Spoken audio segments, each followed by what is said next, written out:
মধ্যপ্রাচ্যের বাড়তে থাকা উত্তেজনার মধ্যে পাকিস্তানের রাজধানী ইসলামাবাদে শুরু হয়েছে কূটনৈতিক তৎপরতা। যুক্তরাষ্ট্রের উচ্চ পর্যায়ের প্রতিনিধি দল সেখানে পৌঁছালেও ইরান স্পষ্ট জানিয়ে দিয়েছে তারা আমেরিকার সঙ্গে কোনো সরাসরি আলোচনায় বসবে না। এই সিদ্ধান্ত আন্তর্জাতিক অঙ্গনে নতুন করে আলোচনা জন্ম দিয়েছে। হোয়াইট হাউসের তথ্য অনুযায়ী প্রেসিডেন্ট ডোনাল্ড ট্রাম্পের বিশেষ দূত স্টিভ উইটকফ ইসলামাবাদ সফরে রয়েছেন। তাদের লক্ষ্য ইরানের পররাষ্ট্রমন্ত্রী আব্বাস আরাগচির সঙ্গে সমঝোতার ভিত্তি তৈরি করা।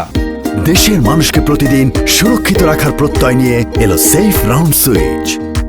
তবে তেহরান জানিয়েছে যে কোনো বার্তা পাকিস্তানের মাধ্যমেই পৌঁছে দেওয়া হবে। এই অচল অবস্থার প্রভাব পড়েছে বিশ্ব জ্বালানি বাজারে। হরমুজ প্রণালী ঘিরে উত্তেজনা এবং তেল রপ্তানিতে বাধার কারণে বিশ্ববাজারে তেলের দাম বেড়েছে। এই পরিস্থিতি দীর্ঘ হলে বৈশ্বিক মূল্যস্ফীতি আরও বাড়তে পারে। সরাসরি সংলাপ ছাড়া এই সংকটের স্থায়ী সমাধান কঠিন।